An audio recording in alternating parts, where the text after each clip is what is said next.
सभी व्यूअर्स को डॉक्टर पवन ओबराय की तरफ से नमस्कार। मैं डॉक्टर पवन ओबराय आपके अपने YouTube channel study with doctor Pavan Oberoi पे स्वागत करता हूं। स्टूडेंट्स, आज जो है मैं 30 क्वेश्चन जो है आपके लिए लेके आया हूं फूड न्यूट्रिशन हाइजीन के, जो कि पूरे उत्तर प्रदेश में और सीसैट यूनिवर्सिटी मेरठ में भी और पूरे यूपी में जो आपका एमसीक्यू सीरीज में पेपर होना है।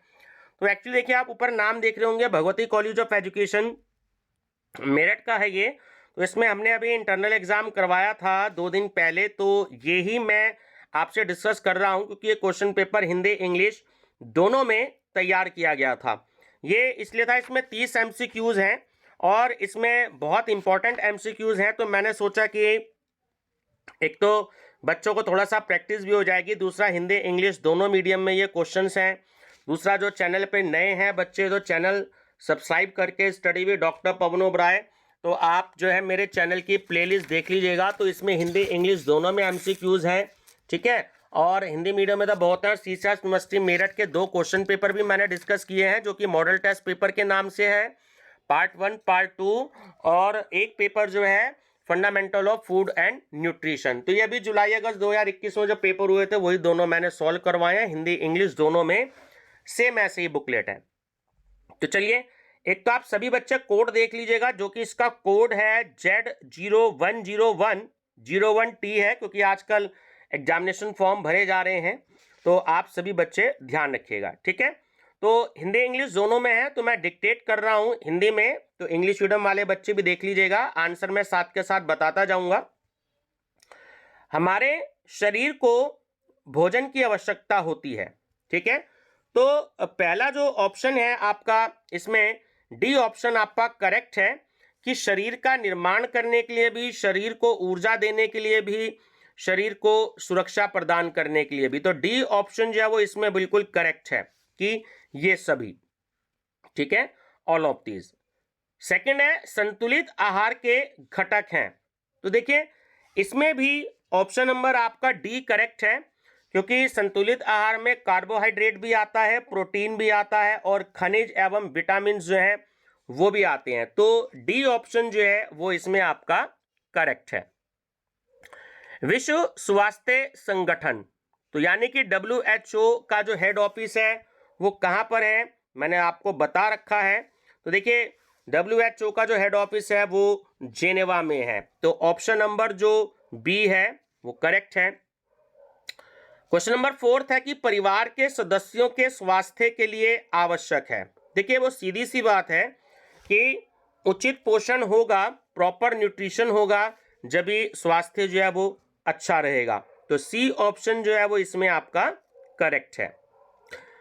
5th है, आहार योजना का क्या लाभ है। देखिए, आहार योजना के वो सीधी सी बात है, इसमें डी ऑप्शन आपका करेक्ट है। ये सभी कि आहार योजना से समय का सदुपयोग भी होता है, धन का सदुपयोग भी होता है और कार्य का सरलीकरण भी होता है। तो इसमें डी ऑप्शन जो है वो आपका करेक्ट है, ये सभी। क्वेश्चन नंबर 6 की गाजर में पाया जाने वाला विटामिन है। देखिए, वो सीधी सी बात है, गाजर में विटामिन ए पाया जाता है। ये मैं पहले क्वेश्चन बता चुका हूं सारे अपनी वीडियोस में। तो 6 का ए ठीक है, विटामिन ए। 7, आहार योजना के सिद्धांतों में सम्मिलित है। तो इसमें भी डी ऑप्शन आपका करेक्ट है, उपयुक्त सभी। देखिए, आहार योजना के सिद्धांतों में पोषक गुणवत्ता भी शामिल है, सौंदर्यता भी शामिल है और विभिन्नता भी शामिल है। तो डी ऑप्शन इसका करेक्ट है, ठीक है, 7 का डी। 8 का ए बहुत इंपॉर्टेंट है कि ICMR के अनुसार अतिरिक्त ऊर्जा की आवश्यकता होती है गर्भावस्था में। तो ये भी आपको ध्यान रखना है, ठीक। तो गर्भावस्था में जो है 300 किलो कैलोरी प्रतिदिन की आवश्यकता होती है। तो 8th का आपका ऑप्शन नंबर जो ए है वो करेक्ट है, ठीक है, 300 किलो कैलोरी प्रतिदिन।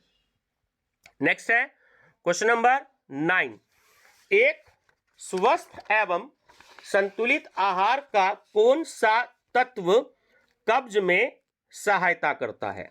ठीक है, देखिए, जो फाइबर्स होता है, रेशे, ठीक है, या रेशेदार शब्द इसमें आप यूज कर सकते हैं, ध्यान रखेंगे। सामान्य व्यक्ति का रक्तचाप यानी कि जो ब्लड प्रेशर होता है, तो उसकी सिस्टोलिक व डायस्टोलिक की मात्रा होती है। तो ये भी क्वेश्चन मैं कई बार बता चुका हूं अपनी वीडियो में, ठीक है। बी इसका सही है। देखिए, रक्तचाप मतलब ब्लड प्रेशर कहते हैं इंग्लिश में। तो बात ध्यान रखना है, अगर मिनिमम की बात करें तो मिनिमम होता है 80 और मैक्सिमम की बात करें तो वो होता है 120। 80 से अगर किसी का कम जाता है तो हम उसे कहते हैं कि आपका ब्लड प्रेशर लो जा रहा है, तो उसमें नमक की, सोडियम की मात्रा को बढ़ा देना चाहिए।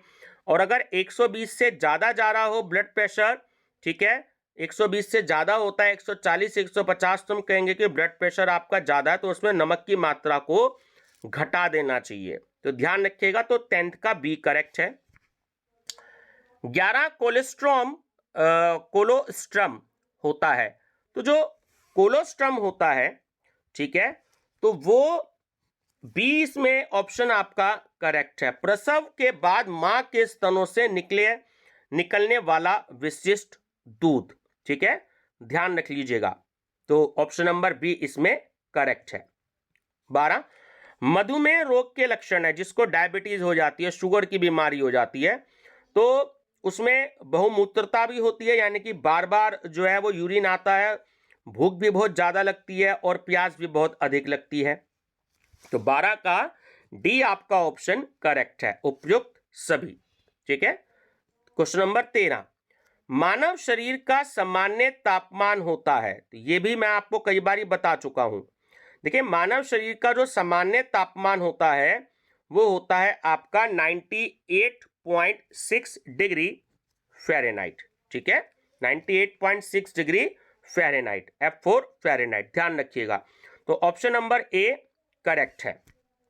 14 गर्भाधान के लिए आवश्यक विटामिन है। तो गर्भाधान के लिए आवश्यक विटामिन है आपका option number B, vitamin E, ठीक है। इंसुलिन एक प्राकृतिक हार्मोन है जिसका स्रावन होता है। तो यह भी बहुत इंपॉर्टेंट क्वेश्चन है। देखिए, अग्नाशय से होता है, पेनक्रियास से, ठीक, ध्यान रखेंगे। डी आपका करेक्ट है, अग्नाशय से, पेनक्रियास। क्वेश्चन नंबर 16 उच्च रक्तचाप यानी जो हाई ब्लड प्रेशर होता है, तो उस से पीड़ित व्यक्ति को उपयोग नहीं करना चाहिए। तो मैंने आपको अभी अभी बताया, नमक, और नमक का दूसरा नाम होता है सोडियम, तो उसको अधिक सोडियम का यानी कि ज्यादा नमक का उपयोग नहीं करना चाहिए। तो 16 का आपका ए ऑप्शन करेक्ट है। मलेरिया रोग होता है। देखिए, जो मलेरिया रोग जो होता है वो प्लाज्मोडियम द्वारा होता है। ऑप्शन नंबर ए करेक्ट है 17 का, ध्यान रखेंगे। चलिए, नेक्स्ट है स्वास्थ्य वह स्थिति है जिसमें पूर्णतः है। अब सीधी सी बात है, स्वस्थ वही होगा जिसमें पूर्णतः सामाजिक, शारीरिक व मानसिक कुशलता होती है और जिसमें रोगों की अनुपस्थिति भी होती है, जिसमें कोई रोग ही नहीं होगा। तो सी ऑप्शन जो है वो 18 का सी ऑप्शन करेक्ट है, ए एंड बी बोथ। 19 मोटापा मापने का यंत्र है। देखिए, ये भी बहुत इंपॉर्टेंट है, इंग्लिश में ओबेसिटी कहते हैं। तो मोटापा मापने का जो यंत्र होता है वो होता है कैलिपर, ध्यान रखेंगे। थर्मामीटर से बुखार हम नापते हैं, ठीक है, तो कैलिपर होता है।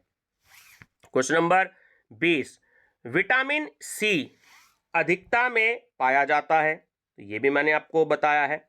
जो आंवला होता है, ठीक है, ये एक्चुअली आंवला है, वह शब्द है, आंवला लिखा गया है, गलती है, थोड़ा सा मिसप्रिंट है, आंवला, ठीक है। 20 का ए करेक्ट है। आंवला में विटामिन सी जो है वो अधिक होता है, ठीक है, पपीते और केले से ज्यादा होता है। स्त्रियों के प्रति 100 मिलीलीटर रक्त में यानी कि ब्लड में हीमोग्लोबिन का सामान्य स्तर है। HB से डिनोट करते हैं हम हीमोग्लोबिन को, है ना, जिसके अंदर खून की मात्रा को नापा जाता है। तो सामान्य स्तर जो होता है 100 मिलीलीटर रक्त में, वो होता है 13 से 15 ग्राम, ध्यान रखेंगे। ऑप्शन नंबर ए इसका करेक्ट है। 21 का ए। 22, रक्त में बिलीरुबिन बढ़ जाने का परिणाम होता है। अगर किसी के रक्त में बिलीरुबिन बढ़ जाता है तो उसका परिणाम क्या होगा? तो उसका परिणाम होगा पीलिया, जिसे हम इंग्लिश में जॉन्डिस बोलते हैं। ऑप्शन नंबर बी 22 का ऑप्शन नंबर बी है, ध्यान रखिएगा। ठीक, घेंगा रोग होता है। ठीक है, घेंगा रोग जो होता है ये भी बहुत इंपॉर्टेंट क्वेश्चन है। ये जो होता है आयोडीन की कमी से होता है। ठीक है, ध्यान रखिएगा, आयोडीन की कमी से घेंगा रोग होता है। ऑप्शन नंबर ए करेक्ट है 23 का। 24 है, वसा में घुलनशील विटामिन है। तो जो विटामिन डी है, ध्यान रखेंगे, वो वसा में घुलनशील है। ठीक है, विटामिन डी। 24 का सी करेक्ट है। 25 है, निम्न में से कवक जनित रोग है, यानी कि फंगल कहते हैं हम उसे इंग्लिश में कवक को, तो सी ऑप्शन, दाद हो जाता उससे। ठीक है, रिंग वॉर्म हो जाता है, ध्यान रखिएगा, कवक से जो इसी को फंगल हो जाता है। तो क्वेश्चन नंबर 26 है, शरीर में अतिरिक्त कार्बोहाइड्रेट किस रूप में संग्रहित होता है? अगर किसी के शरीर में ज्यादा मात्रा में कार्बोहाइड्रेट हो जाता है, ठीक है, तो उसको हम कहते हैं ग्लाइकोजन। ठीक है, ऑप्शन नंबर बी करेक्ट है, ध्यान रखना, 26 का बी, ग्लाइकोजन। ग्लूटेन तत्व किस अनाज में पाया जाता है? ये बहुत इंपॉर्टेंट क्वेश्चन है। जो ग्लूटेन तत्व जो है वो गेहूं में पाया जाता है, व्हीट में पाया जाता है। तो 27 का ए ऑप्शन आपका करेक्ट है। ठीक है स्टूडेंट्स, ऐसे इंपॉर्टेंट क्वेश्चन की प्रैक्टिस में आपको करवाता रहूंगा बीच बीच में, वो आप प्लेलिस्ट में आप मेरी देख सकते हैं। क्वेश्चन नंबर 28 है, प्रोटीन की उपयोगिता है। तो प्रोटीन की जो उपयोगिता है, देखिए, वो शरीर निर्माण एवं वृद्धि के लिए भी होती है, उत्तकों के पुनः निर्माण के लिए भी होती है, रोग प्रतिरोधक क्षमता बढ़ाने के लिए भी होती है, यानी जो हमारी इम्यूनिटी सिस्टम है उसको इंक्रीज करने के लिए भी। तो 28 का डी ऑप्शन करेक्ट है, उपयुक्त सभी। निम्नलिखित में से वृहत पोषक है, ठीक है, मैक्रोन्यूट्रिएंट्स, तो वो क्या है आपका? वो है कार्बोहाइड्रेट एवं वसा। ठीक है, वसा को इंग्लिश में फैट बोलते हैं, तो 29 का ए ठीक है। 30 है आपका, FSSAI का पूरा नाम क्या है? ये आपने अक्सर देखा होगा, आप मैगी का पैकेट देख लीजिए, बिस्किट का पैकेट देख लीजिए, बेसन का पैकेट देख लीजिए, तो FSSAI जो है उसमें लिखा होता है, तो उसका जो है ए ऑप्शन आपका करेक्ट है, food safety and standards authority of India. ठीक है, सारे प्रोडक्ट में है। तो ये स्टूडेंट्स 30 क्वेश्चन मैंने आपको कराए जो कि बहुत इंपॉर्टेंट थे। बाकी बने रहिएगा मेरे चैनल पर, आपसे मैं डिस्कस करता रहूंगा ये इंपॉर्टेंट क्वेश्चन। ठीक है, मॉडल टेस्ट पेपर भी मैं आपसे डिस्कस करता रहूंगा, और बहुत सारे क्वेश्चन है मेरी प्लेलिस्ट में, तो चैनल जरूर सब्सक्राइब कर सकते हैं, study with doctor Pavan Oberoi. Thank you.